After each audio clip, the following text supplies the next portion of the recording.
Página 15. Filosofía, darwinismo y evolución. Capítulo 1. Contra la lectura adaptacionista de Lamarck. Gustavo Caponi. Departamento de Filosofía, Universidad Federal de Santa Catarina. Resumen. Lo que habitualmente se considera como la teoría lamarckiana de la adaptación no es más que un recurso para explicar el hecho de que las formas vivas particulares presentan peculiaridades morfológicas que no nos permiten alinearlas como eslabones contiguos de una serie de complejidad o perfección creciente. Lamarck no quería saber cómo hacían los seres vivientes para adaptarse al ambiente y sobrevivir. Lo que él quería saber era por qué esos seres no subían lineal y ordenadamente por la escala del ser. Lamarck no dijo tampoco que las formas vivas, además de tornarse progresivamente más complejas, debían también ser viables y que por eso era menester completar su explicación de esa tendencia a la complejidad creciente con una explicación de esa viabilidad. Eso es lo que tal vez nosotros agregaríamos en estos tiempos darwinianos en los que siempre vemos al viviente asediado por un ambiente que lo amenaza con la extinción. Pero ese no era el caso de Lamarck. Él era tributario de una idea de economía natural en la cual la guerra entre los seres vivos solo podía tender a la manutención de cierto equilibrio u orden en el cual las razas de los cuerpos vivos subsisten todas pese a sus variaciones y por eso, lo que hoy llamaríamos la viabilidad ecológica del viviente no planteaba para él ningún interrogante ni merecía mayores explicaciones. Lo que sí merecía explicación era la constante perturbación del orden natural y para explicarla Lamarck apeló a las circunstancias. Pero las modificaciones de los perfiles orgánicos producidas por esas circunstancias no eran para él nada semejante a lo que hoy caracterizaríamos como respuestas a las exigencias del medio. Ellas no tenían por qué redundar en alguna ventaja para sus portadores y es por eso que su posible utilidad no era nunca considerada en los análisis y en las explicaciones de Lamarck. Lejos de ser pensadas como recursos para enfrentar las circunstancias, esas modificaciones eran consideradas como marcas o como deformaciones producidas por las condiciones en las que se desarrollaban las diferentes formas de vida. En sus escritos Lamarck mencionó, es cierto, múltiples peculiaridades morfológicas que hoy consideraríamos ejemplos de adaptaciones, pero esos ejemplos no son allí interpretados de ese modo. La singularidad morfológica puede ser hoy un indicio poderoso de adaptación pero no lo era para Lamarck. Para él, esa singularidad merecía y podía ser explicada, merecía serlo en tanto la misma constituyese una anomalía en relación a las series zoológica y botánica y podía serlo apelando a los fenómenos fisiológicos que la acción de las circunstancias podía desencadenar en los organismos individuales. Pero esa explicación no presuponía ni apelaba a la supuesta utilidad que el rasgo en cuestión pudiese eventualmente comportar. Como todos sabemos, hay en Lamarck, 1815, 134, dos fuerzas transformadoras de los perfiles orgánicos. Por un lado está el propio poder de la vida que tiende sin cesar a complicar la organización, a formar y multiplicar los órganos particulares, en fin, a incrementar el número y la perfección de las facultades y por el otro lado está esa causa accidental y modificante cuyos productos son las diversas anomalías en los resultados del poder de la vida. Por eso, la forma de cada ser vivo es, concomitantemente, producto de la composición creciente de la organización que tiende a formar una gradación regular y producto de las influencias de una multitud de circunstancias muy diferentes que tienden continuamente a destruir la regularidad en la gradación de la composición creciente de la organización. Sabemos también que la idea de serie y la idea de una tendencia hacia la composición creciente de la organización constituyen diferencias fundamentales e insuperables entre Darwin y Lamarck. Por ese lado, ninguna aproximación entre ambos autores llegaría muy lejos. Pero si de lo que se trata es de la influencia de las condiciones de vida en la conformación de los organismos, la cosa es totalmente distinta. En lo que toca a ese punto, Lamarck parece, por lo menos a primera vista, anticipar en algo a Darwin. En ambos naturalistas las presiones del ambiente o de las circunstancias aparecen como factores que imponen o exigen transformaciones, produciendo así la diversificación de las formas. Desde cierta perspectiva, hasta parecería que Lamarck, pese a nunca usar el término adaptación, está hablando de algo semejante a una radiación adaptativa. Respondiendo a las exigencias de las circunstancias, diríamos, las formas vivas se transforman y se diversifican dando lugar a diferentes especies y variedades también capaces ellas mismas de divergir indefinidamente. Además, esta impresión de semejanza se refuerza cuando Lamarck nos dice que tales circunstancias no tienen que ver solo con los factores climáticos generales y con los medios circundantes en general, sino que también se relacionan con los hábitos, los movimientos más ordinarios, las acciones más frecuentes de cada animal e incluso con sus medios, moyens, de conservarse, con su manera de vivir, de defenderse y de multiplicarse. A la manera de Darwin, y a diferencia de Buffon, Lamarck también parece entender que los factores climáticos, por sí solos, no pueden explicar los perfiles de los seres vivos y que para llegar a comprender esos rasgos era menester atender a sus modos o condiciones de vida. Es importante observar, sin embargo, que en la argumentación lamarckiana, las referencias a las circunstancias ambientales solo entran en juego para explicar por qué las formas vivas particulares se ramifican en variedades que no pueden ser simplemente alineadas como peldaños sucesivos de la escala zoológica, y esto nos está indicando que, para Lamarck, las circunstancias no solo no son la principal fuerza transformadora de lo viviente sino que además, la explicación del amoldamiento de ese viviente a las circunstancias no es tampoco el objetivo de lo que a menudo se ha considerado como su teoría de la adaptación. En efecto, las referencias de Lamarck al modo por el cual las circunstancias influirían en los perfiles de los organismos no solo constituyen una teoría auxiliar en su sistema, una teoría muy importante y célebre pero auxiliar al fin, sino que además, el objetivo de esta teoría auxiliar no es explicar la adecuación del viviente a las circunstancias sino explicar los descaminos de la serie. Lamarck no quería saber cómo hacían los seres vivientes para adaptarse al ambiente y sobrevivir, lo que él quería saber era por qué esos seres no subían lineal y ordenadamente por la escala del ser. Es esa la cuestión a la que responde su teoría sobre la influencia de las circunstancias en la morfología, y es en ese sentido que, siguiendo a Camille Limoges, podemos decir que no hay problemática de la adaptación en Lamarck. Lo que se plantea en esa teoría auxiliar es la problemática de la serie y lo que se intenta con la misma es explicar los desvíos o anomalías de las formas orgánicas en relación a esa serie. Es el problema de la serie, en definitiva, el que convoca y motiva a la postulación de ambos factores lamarckianos de transformación, uno para explicar las grandes líneas de su constitución y el otro para justificar la filigrana de sus desviaciones. Decir, como Montalenti, que lo que Lamarck quiso explicar con su teoría era la adaptación es definitivamente un error. Lamarck no dijo que las formas vivas, además de tornarse progresivamente más complejas, debían también ser viables y que por eso era menester completar su explicación de esa tendencia a la complejidad creciente con una explicación de esa viabilidad. Eso es lo que tal vez nosotros diríamos en estos tiempos darwinianos en los que siempre vemos al viviente asediado por un ambiente que lo amenaza con la extinción. Pero ese no es el caso de Lamarck. Para él la extinción solo puede ocurrir aisladamente y sobre todo por la intervención del hombre. Lamarck fue, en efecto, tributario de una idea de economía natural en el cual la guerra entre los seres vivos solo tiende a la manutención de cierto equilibrio u orden en el cual las razas de los cuerpos vivos subsisten todas pese a sus variaciones y por eso los progresos adquiridos en el perfeccionamiento de la organización nunca se pierden.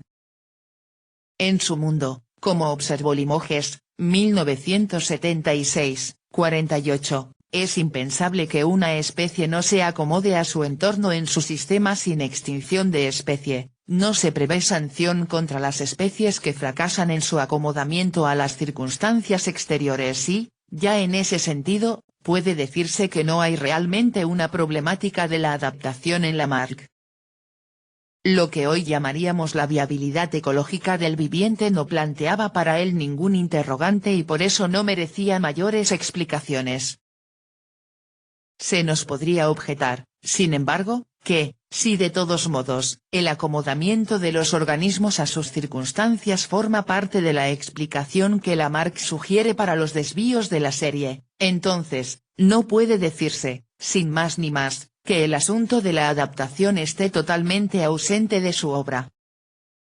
¿Acaso esa presión de las circunstancias, poderosa al punto de desviar el orden natural, no se parece en algo a las exigencias ambientales resaltadas por Darwin? Y, consecuentemente, ¿no tienen las respuestas que los organismos dan a esas exigencias algo de muy semejante a las adaptaciones darwinianas? ¿No habría también Lamarck, en este sentido, resaltado y reconocido la importancia de ese orden de fenómenos, preparando así el terreno para la instauración darwiniana? Sé que estas preguntas pueden parecer puerilmente retóricas, al final de cuentas, hablar de la adaptación en Lamarck es un lugar común. Sin embargo, esa unanimidad de las lecturas adaptacionistas de Lamarck es definitivamente cuestionable. La misma, me parece, es una unanimidad sospechosamente post-darwiniana, una consecuencia de que los textos de Lamarck hayan pasado a ser leídos como Darwin lo había hecho, es decir, como si Lamarck fuese un autor que trata el problema de la adaptación para darle una solución insatisfactoria. Darwin nos lleva a leer a Lamarck como si este fuese su precursor y esto vale incluso para aquellos autores usualmente denominados neolamarckianos. Las así llamadas teorías neolamarckianas siempre fueron deudoras del darwinismo, suponían planteada la problemática de la adaptación y se remitían a los escritos de Lamarck como fuente de soluciones alternativas para la misma. Los textos de Lamarck siguen sin embargo ahí y su lectura, según me parece, puede exigirnos revisar ciertas ideas recibidas, y muy difundidas, sobre su pensamiento. Esos escritos mencionan, es cierto, múltiples peculiaridades morfológicas que hoy consideraríamos ejemplos de adaptaciones, pero si los leemos atentamente veremos que esos ejemplos no son allí interpretados de ese modo. La singularidad morfológica puede ser hoy un indicio poderoso de adaptación, pero no lo era para Lamarck. Para él, esa singularidad merecía y podía ser explicada, merecía serlo, como ya vimos, en tanto la misma constituyese una anomalía en relación a la serie y podía serlo apelando a los fenómenos fisiológicos que la acción de las circunstancias podía desencadenar en los organismos individuales. Pero esa explicación no presupone ni apela a la supuesta utilidad que el rasgo en cuestión pudiese eventualmente comportar. Tácito, nos dice Borges en El pudor de la historia, no percibió la crucifixión, aunque la registra en su libro, y algo parecido podemos decir nosotros de Lamarck en relación a los fenómenos que hoy mentamos con el concepto darwiniano de adaptación. Sus libros los registran copiosamente, pero él no los percibía de ese modo. Los mismos son allí registrados como simples anomalías o deformaciones morfológicas que rompen con el orden natural. Decir que Lamarck pretende que la respuesta al medio es siempre favorable, o que desde su perspectiva todas las variaciones que acontecen son útiles, es un error muy común y persistente, pero no por eso deja de ser un error. Y lo que está en la base de ese error es la propensión a leer Lamarck con los ojos de Darwin a la que acabamos de aludir. Pero solo es necesario fracasar en la tentativa de encontrar en Lamarck cualquier referencia clara e inequívoca a la utilidad de las modificaciones para percibir que lo que allí está en juego es un problema distinto del darwiniano. Para Lamarck, las modificaciones que los organismos sufrían en virtud de sus condiciones de vida no tenían por qué redundar en alguna ventaja para sus portadores, y es por eso que la posible utilidad de las mismas no es nunca considerada en sus análisis y explicaciones. lejos de ser pensadas como recursos para enfrentar las circunstancias, esas modificaciones son, en todo caso, marcas o deformaciones producidas por las condiciones en las que se desarrollaban las diferentes formas de vida. Los ojos de un topo no se atrofian para dejar de ver sino por dejar de hacerlo. Pero no solo los ejemplos de atrofia de órganos entran en ese esquema. La explicación que Lamarck da del tamaño y la forma que llegan a tener los grandes cuadrúpedos herbívoros sigue también ese mismo patrón. Estos animales, nos dice, además de poseer el hábito de consumir, todos los días, grandes volúmenes de materia alimenticia que distienden los órganos que los reciben, poseen también el hábito de no hacer más que movimientos mediocres y de eso ha resultado que los cuerpos de estos animales se hayan engrosado considerablemente, hayan devenido pesados y macizos, y hayan adquirido un volumen muy grande como se lo ve en elefantes, rinocerontes, vacas, búfalos y caballos. En cambio, observa Lamarck, en las tierras donde la presencia de predadores obliga reiteradamente a correr, esos efectos no se han notado, el ejercicio les dio a gacelas y antílopes un cuerpo más esbelto. Pero esta esbeltez y ligereza no es una adaptación para la carrera, es un resultado o un efecto de la carrera y lo mismo ocurre con el tristemente célebre pescuezo de la jirafa.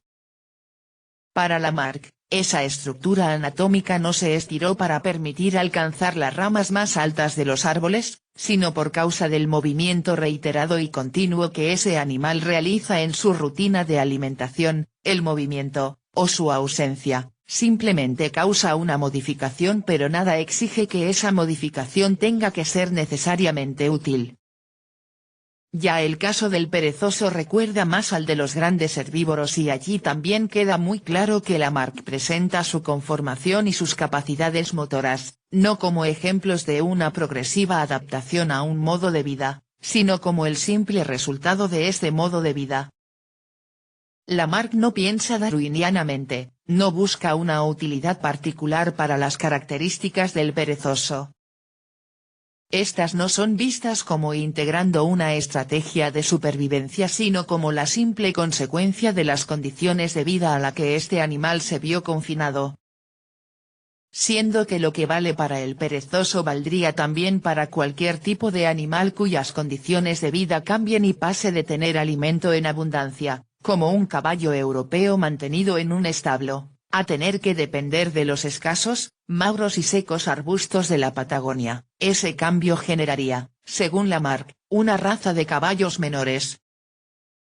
Pero esto sería un efecto directo y transmisible a la descendencia de la falta de nutrientes y no una adaptación darwiniana a esas condiciones. Solo después de Darwin nuestro caballo criollo podrá ser visto como algo distinto de un caballo europeo degenerado por las difíciles circunstancias que le habrían tocado en suerte. A este respecto Lamarck está definitivamente más cerca de la temática buffoniana de la degeneración que de la temática darwiniana de la adaptación, y hasta puede decirse, que su teoría sobre la influencia de las circunstancias en los perfiles orgánicos no es otra cosa que una generalización y una radicalización de ese tímido, e inmediatamente desechado, atisbo de transformismo que Buffon insinuó al sugerir la plausibilidad de considerar al asno como un simple caballo degenerado por los efectos del clima y de la alimentación acumulados a lo largo de generaciones. Para Lamarck, como para Buffon, las circunstancias deforman, degeneran o desvían, en mayor o menor grado, el normal desarrollo de las formas, pero no por eso las optimizan o las adecuan al cumplimiento de una función y la diferencia es realmente importante. En otros contextos, el hecho de no verla podría llevarnos a confundir el retardo en el crecimiento de un niño desnutrido con un recurso o estrategia para encarar la escasez de alimentos. Podemos trazar, sin embargo, una analogía mucho menos dramática que esa, no ver la diferencia entre la adaptación darwiniana y la deformación lamarckiana es como no ver la diferencia existente entre el desgaste que el uso produjo en nuestros viejos zapatos y las innovaciones de diseño que puede presentar un nuevo modelo de calzado deportivo. Esas innovaciones están ahí porque se espera alguna ventaja de ellas, para el usuario o para el fabricante el desgaste, en cambio, solo eventualmente, pero nunca necesariamente, podrá hacer más cómodos nuestros viejos zapatos, pudiendo también producir el efecto contrario. Es decir, para Lamarck, las peculiaridades morfológicas de los seres vivos que escapan al orden y a la secuencia normal de las formas, se parecen más a las abolladuras que los choques pueden dejar en un auto, que a los parachoques con los que los equipamos. Los autos no tienen abollones para amoldarse a las cosas con que chocan, los tienen como efecto de los choques. Pero, el indicio más claro de la poca confianza que Lamarck podía tener en el poder conformador, y no meramente deformador, de las circunstancias, lo encontramos en su Histoire naturelle des animaux sans vertebres.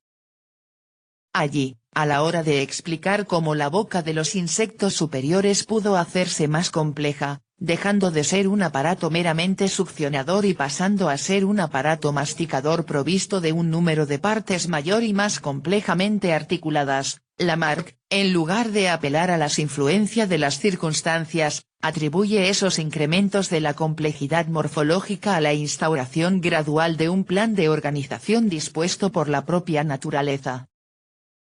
Y eso es lo que Lamarck hace siempre que tiene que explicar cualquier incremento en la complejidad morfológica de una estructura. Con todo, para entender el significado de esta tesis, y no creer ingenuamente que con la palabra naturaleza se esté aludiendo ahí a la intervención de un medio ambiente que, a la Darwin, moldearía a los seres vivos, es menester recordar que, cuando Lamarck usa la palabra naturaleza, es para referirse a esa potencia productora y organizadora, el poder de la vida, que nunca puede confundirse con las circunstancias. Estas, por el contrario, son precisamente las fuerzas o factores que se oponen al accionar de la naturaleza, obstaculizándolo o desviándolo. Las circunstancias, es cierto, pueden propiciar diversas modificaciones morfológicas, agrandando o atrofiando, retorciendo o enderezando, los apéndices maxilares de las diferentes especies de insectos, pero el propio surgimiento y la efectiva diferenciación de esas estructuras, por convenientes o necesarias que ellas sean para la subsistencia de los insectos, no depende para Lamarck, ni de lo que estos animales hagan o dejen de hacer, ni tampoco de las circunstancias en las que los mismos desarrollan sus existencias. Para Lamarck, la instauración de esas estructuras obedece pura y exclusivamente a un plan de organización impulsado y propiciado por el poder de la vida que produce y establece en los seres vivos, sucesiva y gradualmente, los diferentes sistemas de órganos particulares.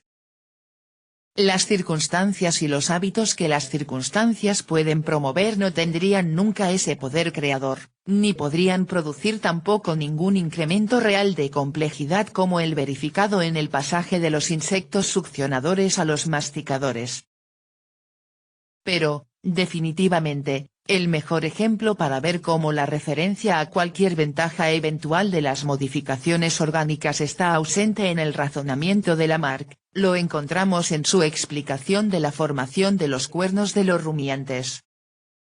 Estos animales, nos dice Lamarck, no pudiendo emplear sus pies más que para sostenerlos, y teniendo poca fuerza en sus mandíbulas, las cuales se ejercitan exclusivamente en cortar y masticar la hierba, solo pueden batirse a golpes de cabeza, dirigiendo uno contra otro el vértice de esa parte, y como sus accesos de cólera, sobre todo entre los machos, son frecuentes, su sentimiento interior, por la mediación de esos esfuerzos, dirige más fuertemente los fluidos hacia esa parte de la cabeza, formándose allí una secreción, de materia córnea en algunos casos y de materia ósea mezclada de materia córnea en otros, que da lugar a protuberancias sólidas, de ahí el origen de los cuernos y las astas con los que la mayor parte de estos animales tienen la cabeza armada. Lamarck, reconozcámoslo, parece estar yendo demasiado lejos y forzando hasta lo insostenible las ideas usuales respecto a cómo los comportamientos repetidos pueden modificar los perfiles de un organismo. La analogía con el robustecimiento por el ejercicio de los brazos del remero ha quedado sin duda muy lejos. Lamarck, además, ni siquiera habla de chichones que se endurecen y se tornan constantes como los callos, habla de fluidos que, por el propio ímpetu de las embestidas, y no por el impacto, fluyen hacia esa parte del cuerpo produciendo, por acumulación, esas protuberancias que llamamos cuernos o astas. Con todo, antes de considerar este ejemplo como una muestra jocosa o pintoresca del primitivismo o del infantilismo de las tesis que estamos analizando, sería más provechoso no dejar de percibir cómo, sin ceder en ningún momento a la tentación de pensar que esas protuberancias estén ahí porque sean útiles para algo, Lamarck persevera en su arduo tour de force fisiológico e intenta explicar esa peculiaridad en base a la circulación y la acumulación de los fluidos orgánicos. Sin mencionar siquiera las ventajas que, a posteriori de su aparición, esa protuberancia podría representar, Lamarck se limita a considerarlas como el efecto residual de un movimiento habitual y constante. Es más, en este caso se hace particularmente patente que el comportamiento solo cuenta en su teoría en tanto que factor capaz de desencadenar o producir fenómenos fisiológicos, y aquí vale algo semejante a lo que dijimos en relación a los ojos de los topos. Los toros, según Lamarck, no tienen cuernos para embestir, los tienen por causa de las embestidas. Aunque no sean callos o chichones, los cuernos de los toros se parecen más a abolladuras, a efectos de embestidas y de golpes, que a parachoques o arietes. Por eso, si este u otro ejemplo de Lamarck tiene algo de ridículo, no lo será por postular una teleología o intención de los organismos a modificarse. Todo lo contrario, lo que fuerza a Lamarck a argumentar de esa forma es la necesidad de explicar estructuras tan singulares, como pueden serlo cuernos y astas, por la simple y ciega dinámica de fluidos cuya circulación se acelera y se desvía por efecto de movimientos corporales. Pero no teníamos por qué esperar otra cosa. Lamarck tampoco es llevado a analizar esas estructuras porque las mismas siquiera aparentasen cierta conveniencia o utilidad para él. Las mismas solo interesan en tanto parecen indicar una distorsión o una anomalía en relación al orden natural. Algo parece haber interferido con lo que podría ser considerado como el devenir natural o normal de las formas, y es necesario saber qué fue. A veces podrán ser factores tan simples como la carencia o sobreabundancia de nutrientes para crecer, y otras la repetición obcecada y constante de un movimiento que termina por desviar el desarrollo esperable de las formas en cuestión. Como sea, si ese orden o devenir natural de las formas obedece a un factor físico como lo es la dinámica de los fluidos que constantemente canalizan el interior de los seres organizados, tendiendo a incrementar el tamaño y la complejidad de todas sus partes, lo que perturba o desequilibra esa dinámica, haciéndola más intensa en algunos casos y menos intensa en otros, debe ser también un factor físico capaz de interferir con ese movimiento de fluidos. Y es ahí, claro, donde entran las circunstancias.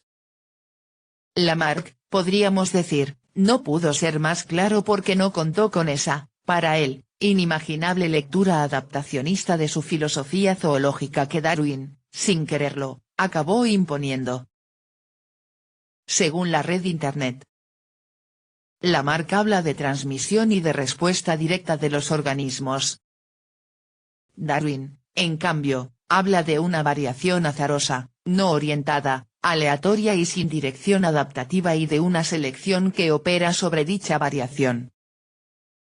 Según Enrique Lessa, la diferencia fundamental entre Darwin y Lamarck radica en que elaboraron mecanismos contrapuestos, naturalmente excluyentes, de la evolución. Pero esta interpretación choca con el hecho de que Darwin, quien bien conocía la obra de Lamarck, no solamente no se ocupó de contradecir el mecanismo de la herencia de los caracteres adquiridos, sino que, por el contrario, lo aceptó en todo momento como un proceso legítimo de evolución. ¿Cómo es posible entonces que nuestra cultura moderna insista en que allí radica la diferencia esencial entre estos dos grandes del evolucionismo decimonónico? Una posibilidad es que esto haya ocurrido porque ellos fueron inspiradores de dos grandes corrientes del pensamiento evolucionista, llamadas lamarquismo y darwinismo, que se enfrentaron en cuanto a los mecanismos de la evolución. Se trataría entonces de un contraste, ya no entre las teorías originales, sino entre versiones de dichas teorías modificadas a lo largo de la historia. Según esta visión de las cosas, el argumento decisivo a favor del darwinismo ha sido el rechazo de la herencia de los caracteres adquiridos como mecanismo genéticamente viable. Este punto de vista es más cercano a la verdad, pero no está exento de dificultades. Por lo pronto, bien sabemos que Darwin no fue el primer evolucionista, ni siquiera el primero en postular una teoría completa y comprensiva de la evolución. Tampoco fue el primero en proponer el mecanismo de la selección natural. En 1858, Alfred Wallace le envió al propio Darwin un breve manuscrito que formulaba el concepto con absoluta claridad.